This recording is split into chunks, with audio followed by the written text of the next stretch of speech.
안녕하세요. 저는 이번에 운 좋게 파혼을 하게 된 예비 신부였던 여자입니다. 파혼을 했다는 것 자체가 기분 좋은 일은 아니지 않습니까? 그럼에도 사람들은 그렇게들 말하더라고요. 결혼하기 전에 쓰레기를 걸러낼 수 있었던 건 천운이라고요.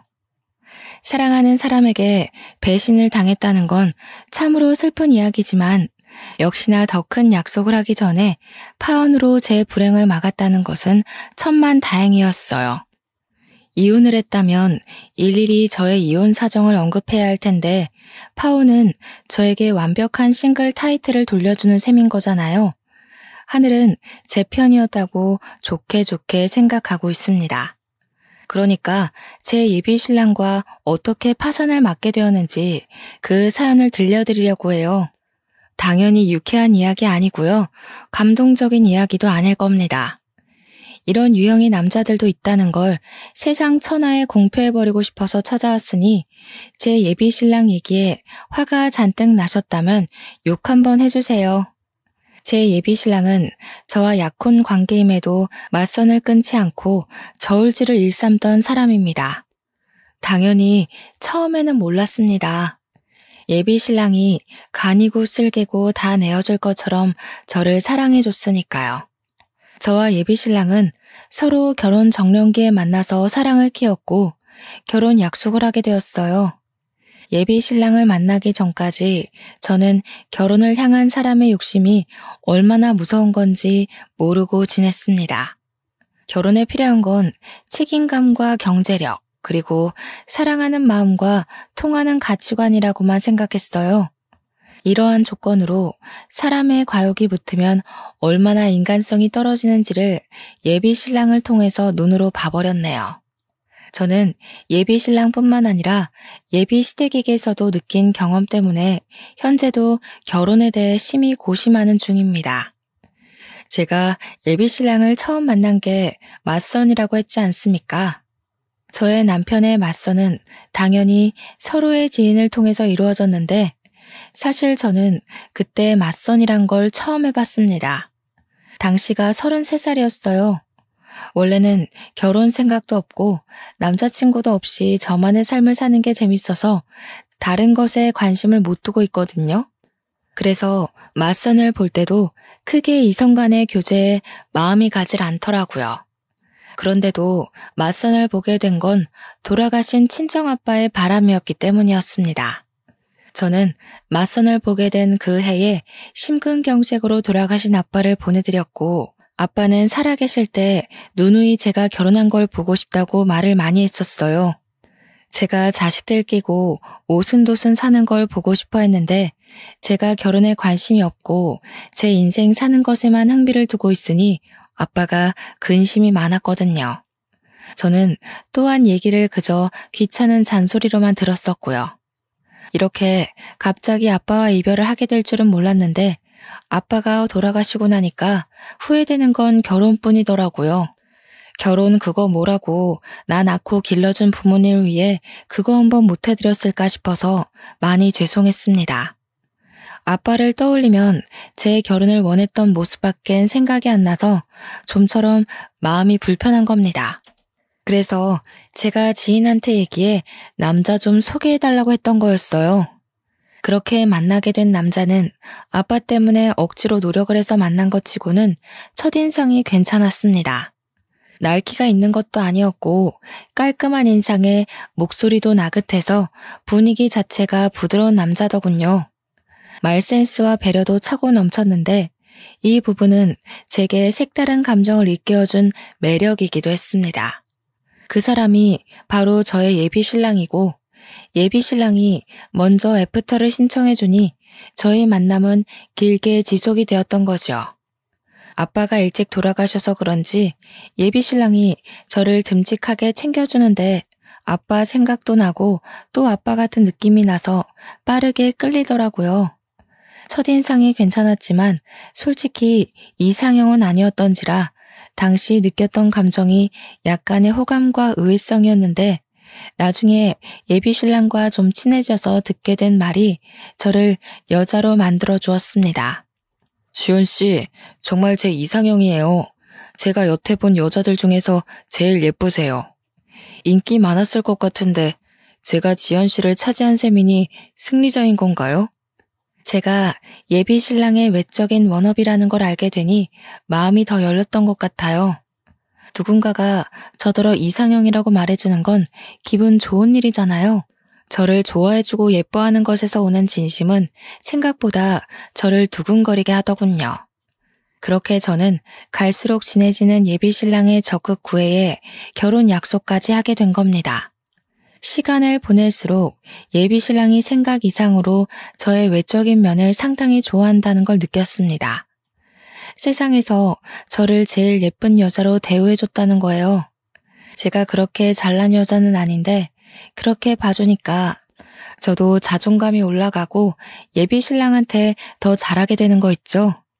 저희 사이는 무르익다 못해 물러 터질 지경으로 마음이 깊어졌습니다. 그렇다 보니 남편은 자기 부모님한테 저를 자랑하고 싶었나 봐요. 이미 결혼도 약속했으니까 어차피 만나게 될 예비 시부모와 빨리 자리를 만들고 싶어 하더라고요. 상견례 때 저와 예비 시부모의 관계가 이미 친해져 있길 바라는 것 같기도 했습니다. 예비 신랑의 설레발은 결국 저의 망설임까지 잡아먹었는데요. 저를 예비 시부모한테 빨리 소개하지 않으면 누가 내일이라도 저를 채갈 것 같다는 게 아니겠어요? 우스운 농담이라는 거 알지만 저는 그런 예비 신랑의 애교에 넘어가 예비 시부모의 만남을 허락하고 말았습니다. 예비 시부모는 평범한 아파트에 살고 있었어요. 오히려 저는 부담이 덜어져 좋았습니다. 저희 가정 환경도 예비 신랑과 비슷한 수준이라는 게 확인되니까 확실히 긴장이 줄더라고요. 솔직히 양가 재력이 어느 한쪽으로 치우쳐지는 건 상대적으로 문제가 따르기 쉽잖아요. 마침 저녁 시간이었던지라 예비 시부모는 두 분 다 집에 계셨습니다. 저를 좋은 마음으로 반겨주셔서 제가 더 안심했는지도 모르겠네요. 그런데 예비 시부모와 대화를 나누다가 알게 된 건데 왜 저는 제가 맞선이 처음인 것처럼 예비 신랑도 처음이라고 생각했던 걸까요? 예비 시부모가 그동안 있었던 예비 신랑의 맞선 얘기를 꺼내는데 조금 당황해버렸습니다. 그래도 우리 아들이 부모님한테 여자 보여주는 건 아가씨가 처음이에요. 맞선을 그렇게 많이 보는데도 데려오는 여자는 한 명도 없었거든요. 아들이 나이는 계속 먹어가는데 도통 결혼 소식이 안 들리니 얼마나 조마조마했다고요. 이렇게 참하고 예쁜 아가씨를 데려오려고 그렇게 애먹였나 보네. 당연하지. 내가 어디 아무랑 결혼할 남자인가? 엄마 아들 본능은 높아. 앞으로 자주 보게 될 거니까 오늘은 자연이한테 살살 물어봐. 이때부터 예비 신랑과 예비 시댁의 욕심을 눈치챘어야 했지만 다시 그 상황을 겪는다고 하더라도 저는 아마 당시의 교묘한 기류를 모르고 넘기지 않았을까 싶습니다. 단순히 예비 시부모가 예비 며느리 될 저에게 궁금한 점이 많을 거란 걸 당연하게만 생각했었죠. 그래서 첫 만남에 제 경제력과 친정 형편을 모를 줄은 몰랐네요. 결혼에서 가장 중요한 건 양가 집안의 경제력인 거 알죠? 다른 건 웬만해서 맞춰갈 수 있으니까 괜찮은데 형편 차이 나는 건 어떻게 하기 어렵더라고요. 식구가 될 거니까 솔직하게 물어볼게요. 돈벌이라든지 재산이 어느 정도인지 알 수 있을까요? 이렇게 대놓고 물어보지 않아도 딱히 숨길 생각은 없었는데 본의 아니게 억지로 밝혀야 하는 꼴이 되어버렸는데요. 저는 솔직히 예비 신랑이 처음부터 뭘 그런 걸 물어보냐고 말릴 줄 알았거든요. 그런데 예비 신랑도 제 벌이가 궁금했나 보더라고요. 옆에서 저더러 미래를 위해 금전적인 부분에서 숨기는 것이 없도록 하자면서 부추기는 거 아니겠어요? 그걸 보면서 그동안은 왜 묻지 않았나 싶기도 하고 기다렸다는 듯 얘기를 하니까 어지간히 궁금했나 보네 싶기도 했습니다. 그나마 예비 신랑의 배려라고 느껴진 건 자기가 먼저 경제 수준을 밝혀주더라고요. 나는 일단 지금 살고 있는 집 보증금 8천만 원이랑 개인 적금 만기된 거 2천만 원 있거든. 우리 부모님은 두 분 다 일하셨었는데 퇴직하는 바람에 연금 받고 생활 중이라 내가 부모님한테 딱히 받을 재산은 없고 급여는 360. 너는? 솔직히 저는 당시 상황이 좀 부담스러웠습니다. 제 경제 상황을 숨길 생각이 없다 뿐이지 제 의사도 묻지 않고 무작정 까발리는 식으로 밝히고 싶진 않았거든요.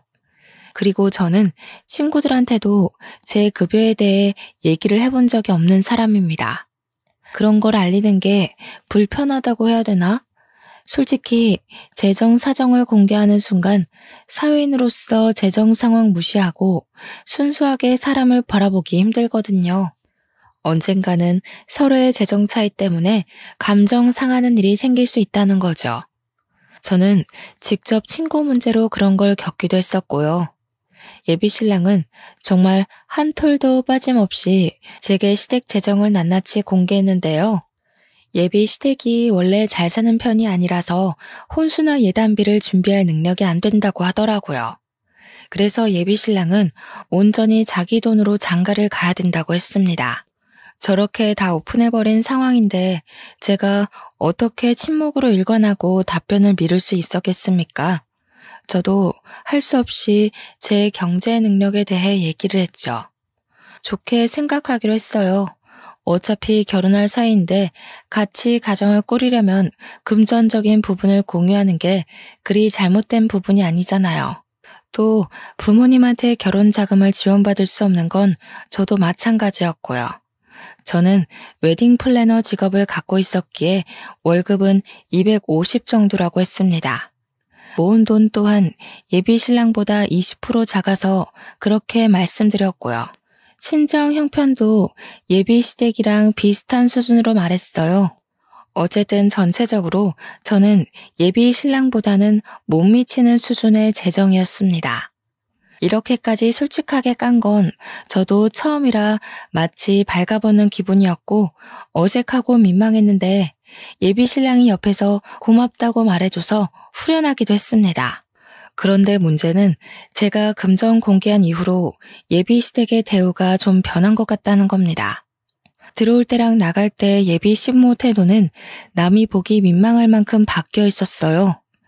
식사를 마치고 그만 돌아갈 시간이 되었을 때 제가 간다고 인사를 드리니 예비 시부모는 일어날 생각도 안 하고 앉아서 대강 고개만 끄덕이더라고요. 조심히 가라는 말만 했고 배웅 같은 건 없었습니다. 배웅을 바란 건 아닌데 제가 마음에 들었다면 다음에 또 오라는 말 정도는 해주지 않았을까요? 그런 말도 없으시더라고요. 그냥 조심히 가라는 말이 다였습니다.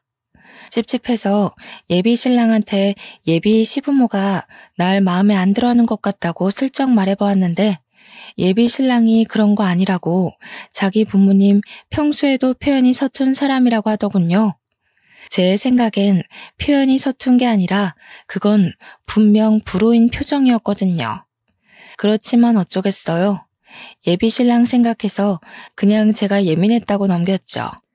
그날 이후 한 번씩 예비 시부모의 떨떠름한 태도 때문에 마음에 걸리곤 했는데 제게 중요한 건 예비 시부모가 아닌 거 있죠. 어느 순간부터 예비 신랑 또한 은근히 변한 것 같다는 거예요.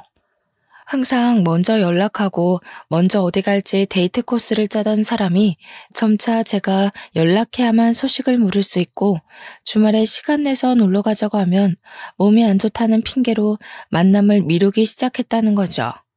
초반에는 그러려니 했습니다. 그런데 제 생일마다 이벤트를 해주던 사람이 이번엔 생일인 줄도 모르고 그날 자기가 들고 있는 동호회에 선약이 있다고 하길래 저는 예비 신랑이 저한테 마음이 뜨고 있다는 걸 눈치챘어요. 그날 그게 예비 시댁에서 금전적 부분을 공개했을 때 이유라는 것도 눈치껏 알아차릴 수 있었고요. 언제 한번 예비 신랑이 연애 초창기에 달콤한 말을 가정한 속내를 밝힌 적이 있었는데 갑자기 그 말이 불현듯 생각나더라고요. 나는 부부가 된다면 부부끼리 서로 도움을 받을 수 있는 관계였으면 좋겠어. 한쪽이 일방적으로 애써야 되는 관계 말고. 저는 당시 그 말이 부부관계의 감정적 요인을 말하는 걸로 이해를 했습니다. 그런데 지나서 생각해보니 그게 아니라 금전적인 부분을 말하는 거였겠네요. 제가 콩깍지에 눈이 멀어 예비 신랑의 말을 곧이곧대로 들은 것을 탓해야지 누굴 탓하겠습니까? 당시만 해도 예비 신랑의 변한 태도가 제 경제력 때문이란 것에 완전한 확신은 없었고 그 방향으로 촉만이 기울고 있을 때였는데요. 정말로 우연찮게 발견한 장면 때문에 이 남자가 저를 향한 마음이 끝났다는 걸 확신했죠. 일하는 도중 우리 회사 1층 카페에 갔다가 예비 신랑을 발견했거든요. 제가 직업이 웨딩 플래너라고 얘기는 했지만 우리 회사 위치를 말한 적은 없는데 예비 신랑이 제 회사로 찾아왔더라고요. 카페 한쪽에 앉아있길래 놀라기도 했고 반가워서 인사를 하려고 다가갔습니다. 그런데 예비 신랑과 같이 있는 일행을 보고는 숨는 걸 먼저 택했어요. 예비 신랑이 웬 아가씨와 대화 중이었거든요. 그 아가씨 앞에서 예비 신랑은 저와의 연애 초창기에 보여줬던 웃음을 짓고 있었습니다. 저는 당시 안 본 지 오래되었던 그 웃음을 다른 여자한테 보여주고 있는 걸 보는데 육감이 바로 반응하더라고요. 누가 봐도 남녀의 맞선 장면이었지만 처음엔 예비 신랑을 이해하려고 했습니다. 예비 신랑이 제게 마음이 떠났다고 느꼈음에도 우리가 정식으로 헤어진 것이 아니잖아요. 결혼까지 약속한 사이인데 뒤에서 딴수작을 부리는 게 비상식적인 행동이라 생각해서 예비 신랑을 믿으려고 했다는 거예요. 그러려면 제가 그 둘의 만남이 어떤 목적인지 확실히 알아야 될 것 같다고 생각을 했습니다. 그래서 더 가까이 다가갔고 다가갈수록 둘의 대화에서 한두 번 만난 사이가 아니라는 게 들렸죠. 둘의 관계가 예사롭지 않다는 걸 확실히 들은 저는 더 이상 숨지 않고 예비 신랑에게 모습을 드러냈습니다. 자기 여기서 뭐해? 나한텐 회사 미팅 있다고 연락하기 어렵다더니 미팅 주제가 데이트 코스인가 봐? 온통 커플 여행 얘기뿐이네. 예비 신랑은 저를 발견하자마자 까무러치게 놀라면서 벌떡 일어났습니다. 황급히 저를 데리고 다른 곳으로 달아났죠. 그 와중에 잠깐 돌아봤던 저는 예비 신랑과 있던 아가씨와 눈이 마주쳤어요. 저와 아가씨는 서로의 얼굴을 보고 더 놀랐어요. 그 아가씨는 다름 아닌 저와 같은 플래너인 2년 후배였습니다. 저희는 서로 집도 드나들 만큼 제법 친한 사이였어요. 그 후배도 예비 신랑과 저를 보고서 당황하는 것 보니 예비 신랑에게 저의 존재가 있었다는 걸 몰랐던 눈치 같았습니다. 후배 일은 나중에 언제든지 대화 나눌 시간이 있으니 우선은 예비 신랑의 변명을 들어보는 게 먼저였습니다. 저를 구석으로 내몬 예비 신랑을 마주하면서 저는 어디 말해보라는 식으로 침묵하고 있었어요. 갑자기 불쑥 끼어들면 어떡해. 거기 나만 있는 자리였어? 뭘 오해하고 있는지 모르겠는데 그런 거 다 아니니까 괜히 쓸데없는 생각하지 말고. 일단 나중에 얘기하자. 어렵게 얻어낸 기회라서 너랑 이러고 있을 시간이 없어. 어렵게 얻어낸 기회?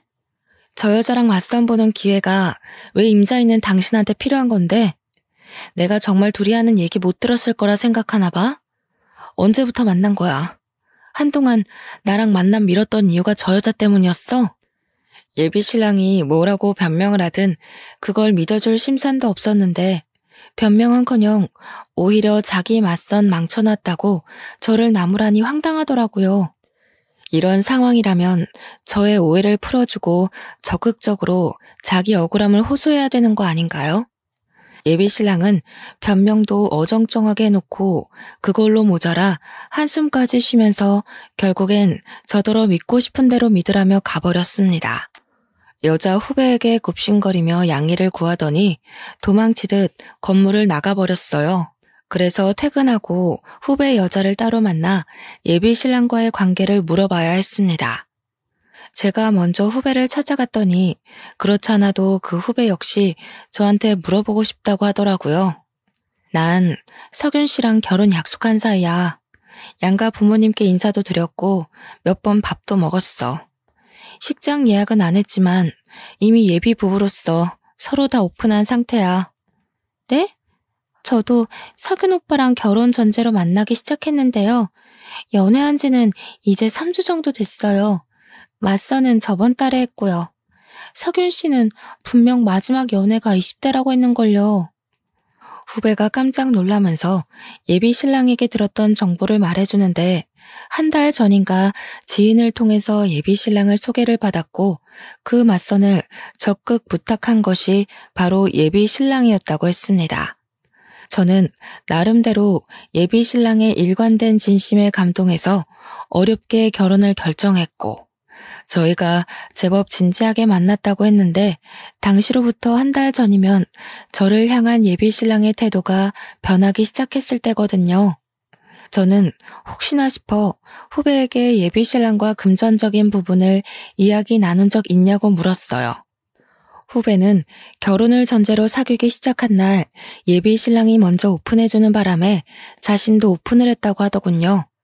제가 알기로 후배는 원래 금수저 집안인데다가 굳이 플래너일 아니더라도 백이 대단한 여자입니다.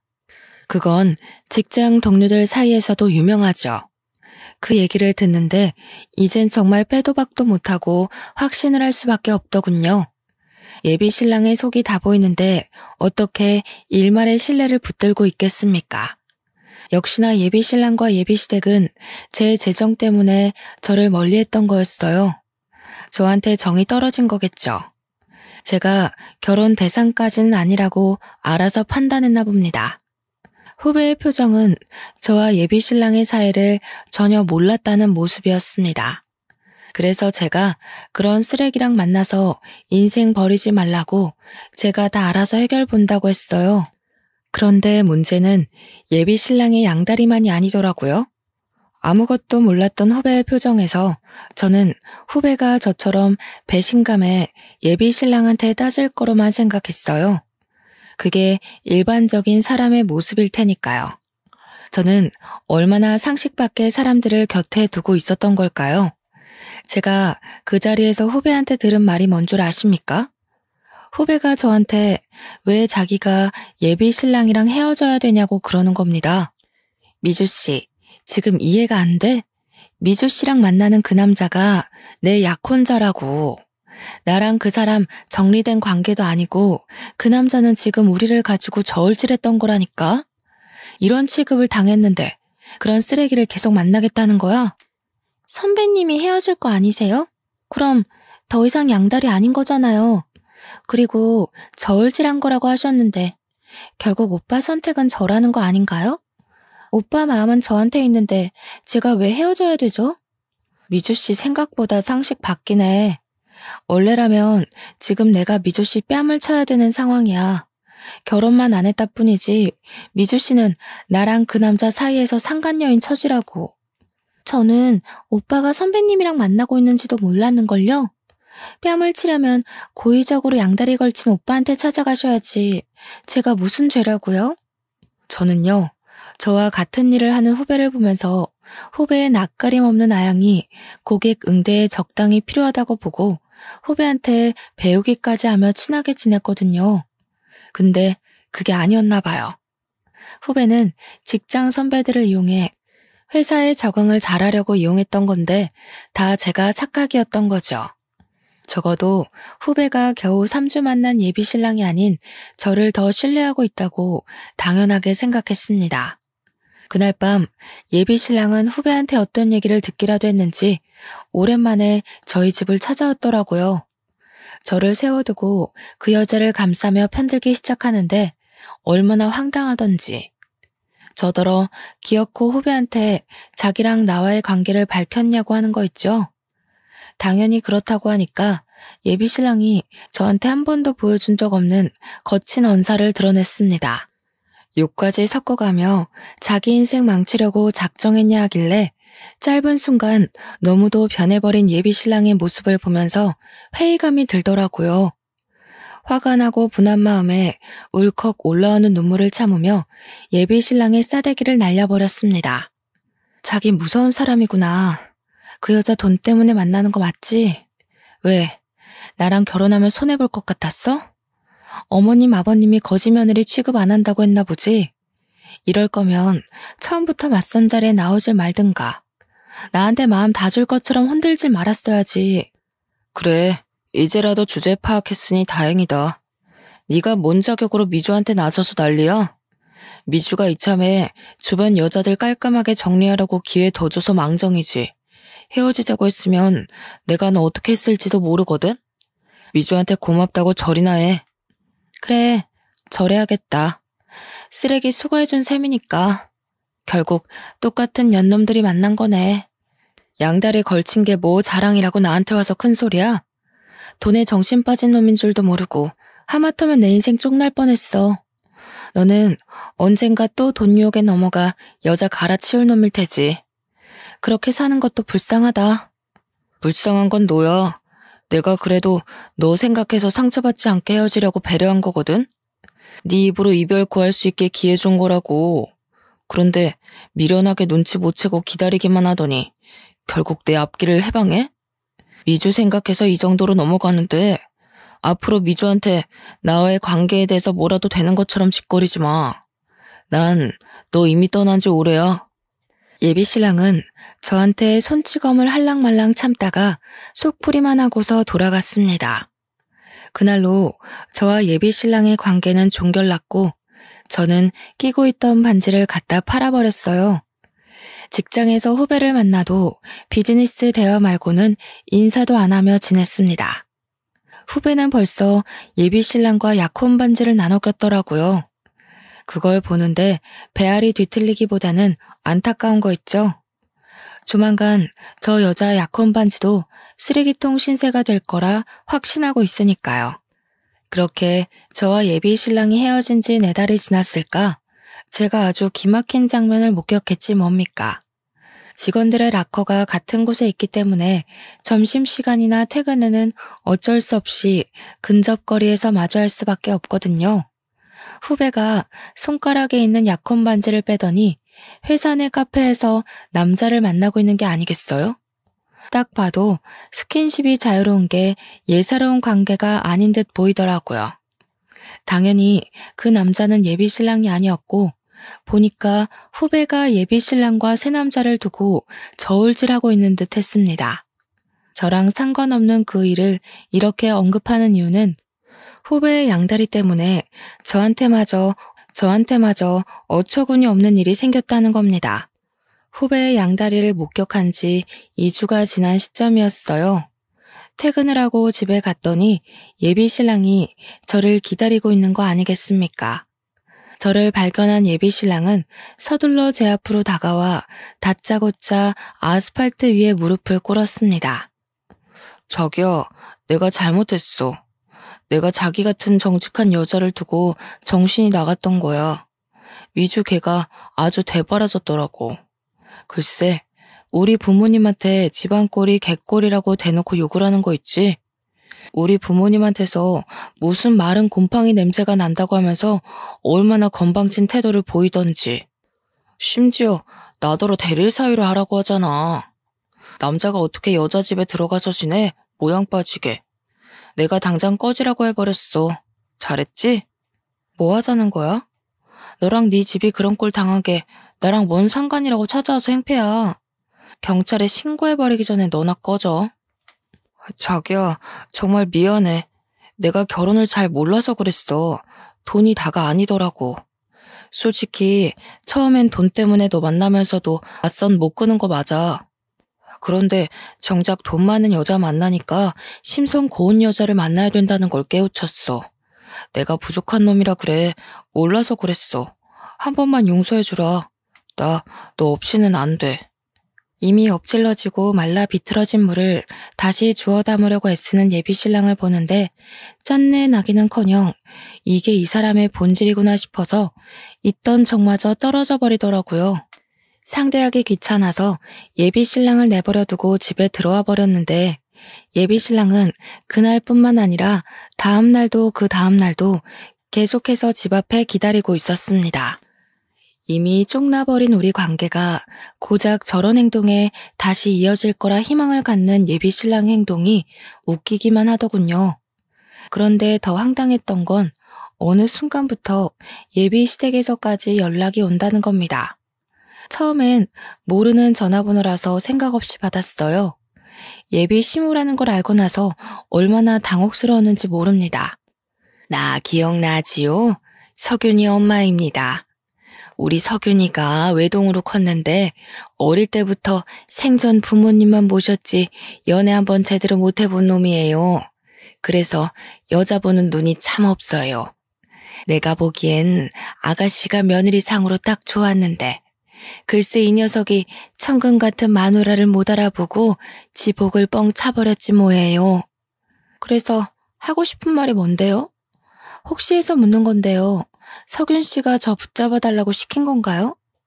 그런 거라면 저 석윤 씨한테 마음 없으니까 헛고생하지 말라고 제대로 좀 전해주세요. 이렇게 된 거 그냥 말할게요. 석윤이가 아가씨랑 헤어지고 여자를 몇 번 데려왔었는데 다들 정신머리가 영 꽝이더라고.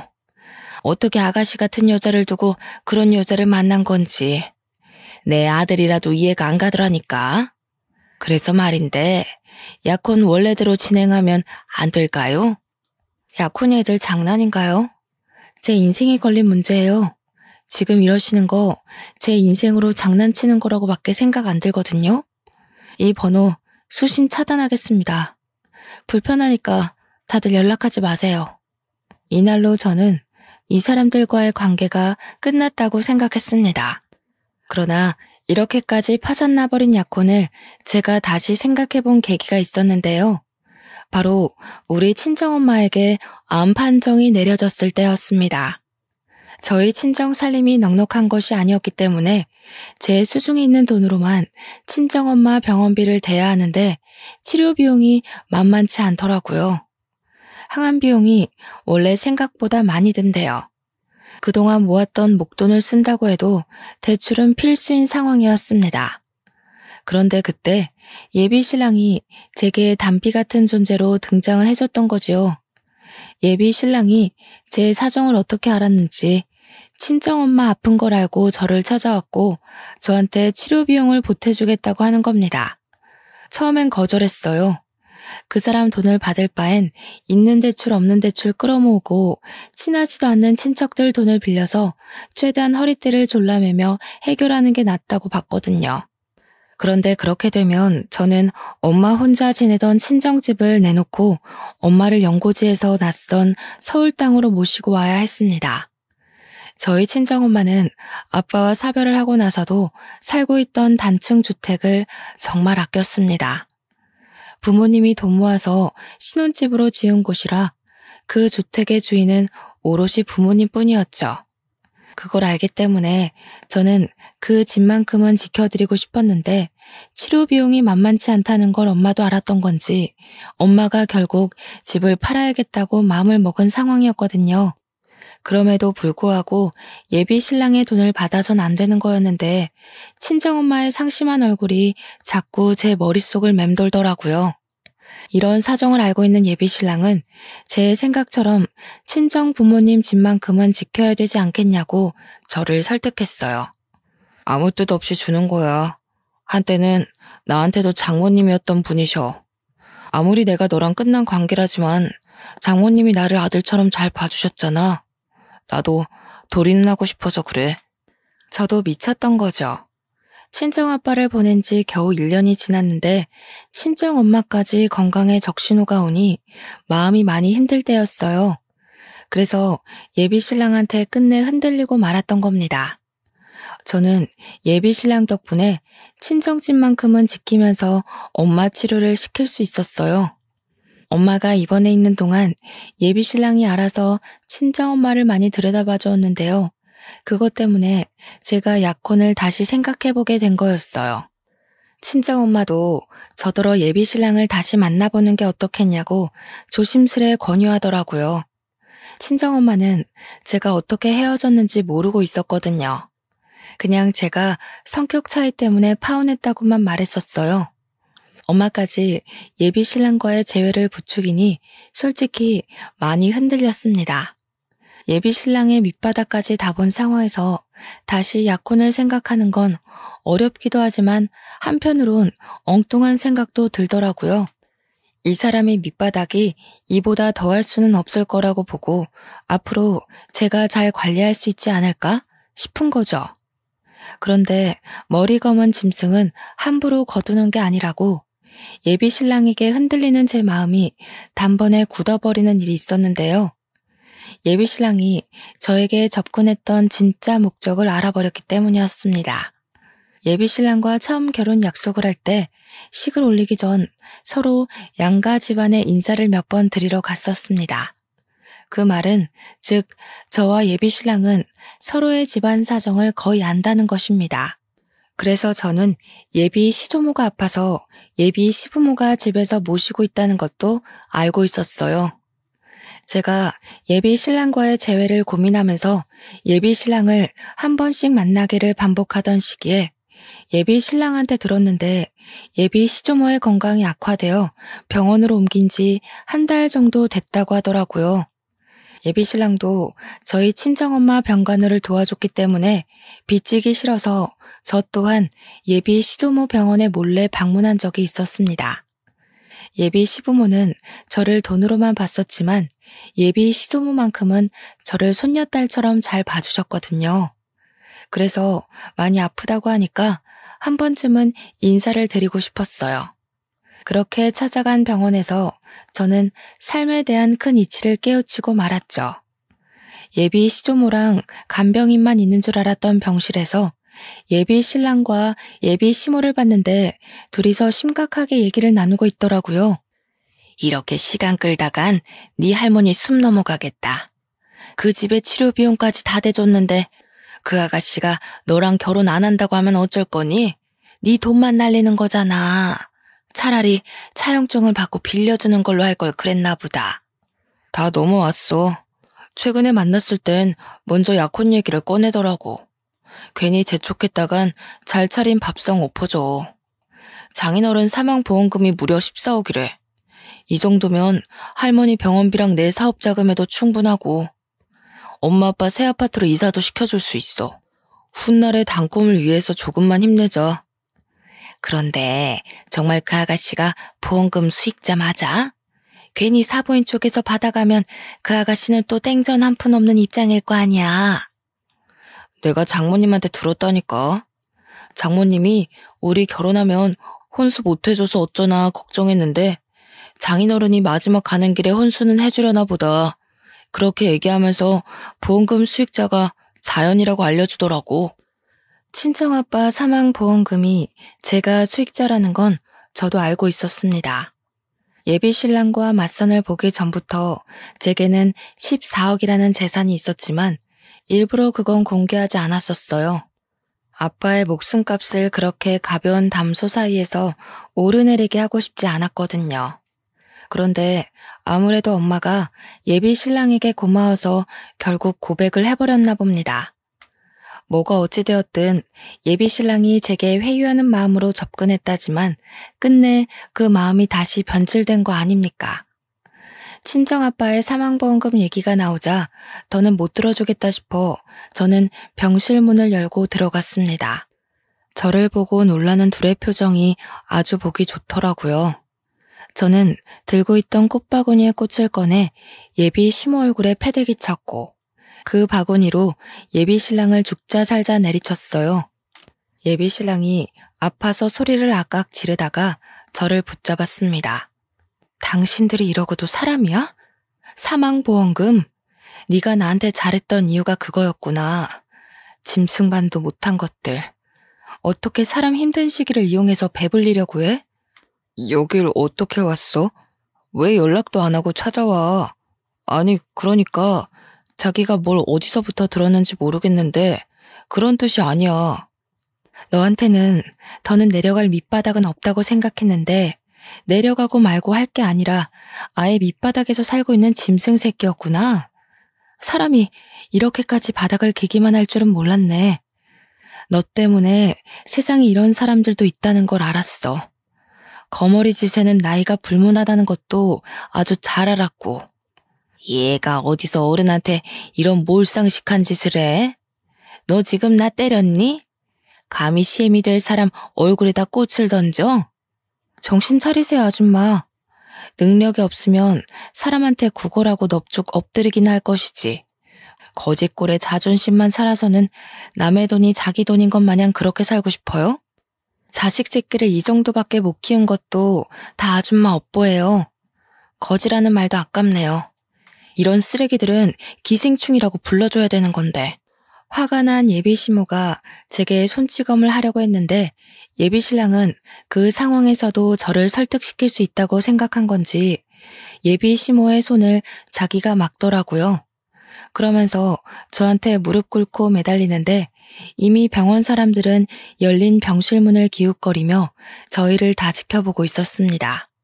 말썽꾸러기 청소년들이 저희 상황을 실시간으로 SNS에 퍼뜨려 자기 채널에 인기몰이를 하기도 했어요. 제 손을 잡고 한 번만 봐달라고 저를 사랑하는 마음은 진심이라고 하는 예비신랑의 애절함에 저는 예비신랑의 머리채를 잡고 밀어버렸습니다. 그 바람에 예비신랑 뒤에 있던 예비시모가 그걸 피하다가 같이 넘어졌지 뭡니까. 아무래도 하늘은 내 편인 것 같네. 이렇게 두 번의 기회나 주니 말이야. 그래, 원래 돈 때문에 양다리 걸쳤던 사람인데 그 개버릇이 고쳐졌을 리가 없지. 어디 또 자존심 세우고 남의 돈 빨아먹는 거머리짓 해봐. 이미 당신들 얼굴 팔려서 그게 통할 상대가 있을지 모르겠지만 예비신랑은 그제야 이 상황을 구경하고 있던 사람들에게로 신경이 빼앗겼고 허겁지겁 꽃바구니로 얼굴을 가렸습니다. 그 추잡한 모습에 헛웃음이 나와서 그대로 병실을 나와버렸어요. 예비신랑이 저를 쫓아오려고 해도 병원 사람들이 예비신랑에게 손가락질하면서 막아주는 덕에 저는 깨끗이 손을 털 수 있었어요. 그리고는 서울 집에 짐을 모조리 챙겨 친정에 내려갔습니다. 엄마는 초기에 발견했던 암인지라 통원 치료가 가능할 정도로 완쾌가 되었어요. 그래서 예비신랑이랑 더는 재회할 생각 없다고 그동안 있었던 일을 솔직하게 말해줬습니다. 친정엄마는 깜짝 놀라면서 가슴을 부여잡더라고요. 저더러 혼자 고생 많았겠다고 다독여주기도 하더군요. 그리고 저는 혹시 몰라서 예비신랑을 상대로 접근 금지를 신청했어요. 고맙게도 예비신랑이 제게 집착하고 연락하면서 계속 집 앞에 찾아왔던 증거들이 넘쳐났기 때문에 신청서 내는 건 어렵지 않았습니다. 그 이후로 더 이상은 예비신랑을 마주하는 일이 없었습니다. 저는 친정집이랑 가까운 웨딩홀에 취직하여 다시 일상을 회복 중에 있어요. 서울이 아니다 보니까 SNS에 얼굴이 팔렸다고 하더라도 저를 알아보는 사람은 없더라고요. 다만 예비신랑은 상황이 다를 겁니다. 예비신랑이 다른 사람 밑에서 사업을 하고 있었는데 자기 개인 사업장 차릴 거라고 인맥을 많이 관리하고 있었거든요. 그 인맥들은 다 인터넷 시장에 빠삭한 사람들이라서 아마 예비신랑의 커리어 문제가 생겼을 거라고 확신합니다. 벌 받은 거겠죠. 하늘에서도 돈에 현혹되어 사람을 이용하는 짓이 얼마나 인정머리 없는 짓인지 알고 있나 봐요. 예비신랑을 통해서 저는 더더욱 행동거지를 조심하고 종이 쪼가리에 인생을 거는 짓은 하면 안 된다는 걸 뼈저리게 깨우쳤습니다. 참, 그리고 예비신랑과 바람났던 그 후배 있잖아요. 한참 제 예비신랑 만날 때 너무 당당하게 연애를 했던지라 주위에서 그 후배를 보는 눈길도 곱지 않더라고요. 제가 친정으로 간다고 그 회사에 사직서를 낸 뒤 후배도 며칠 안 가 사직서를 제출한 걸로 들었습니다. 인생이 참 어려운 것 같으면서도 단순한 것 같아요. 열심히 앞만 보고 사는 사람에겐 꼭 유혹이 생기고 나쁜 것에 현혹되어 쉽게 살고자 하는 사람들에겐 꼭 벌이 따르는 것 같으니 말입니다. 대신 한 가지 명확한 건 있네요. 성실한 사람들은 살아가는 과정에 장애물이 있을지언정 결과만큼은 창대하고 불성실한 사람들은 과정만큼은 편할지언정 결과는 끝내 미약하다는 거죠. 결혼하기 전부터 진을 다 빼버렸더니 저는 이제 정말 결혼에 대한 욕심이 사라졌습니다. 안 그래도 결혼을 해도 그만, 안 해도 그만이라 생각하다가 예비 신랑을 만나서 결혼을 약속했던 건데 일이 이렇게 엎어지니 결혼은 얼마나 지옥 같을지 상상이 되더라고요. 돌아가신 아빠의 소원은 들어주지 못할지 모르지만 평생 제가 잘 사는 모습을 보여주겠다고 그렇게 다짐했습니다. 제 결혼은 이렇게 시작도 못 해보고 고꾸라져 버렸어요. 다들 거하게 준비하던 계획이 무너진 순간들 있었는지 모르겠습니다. 분명 힘들고 아플지라도 그것이 내 삶의 끝이 아니라는 것만 기억하셨으면 좋겠네요. 좋은 이야기는 아니었지만 그래도 들어주셔서 감사합니다. 다들 각자의 길에서 행복하길 바랍니다. 긴 사연 들어주신 여러분, 감사합니다.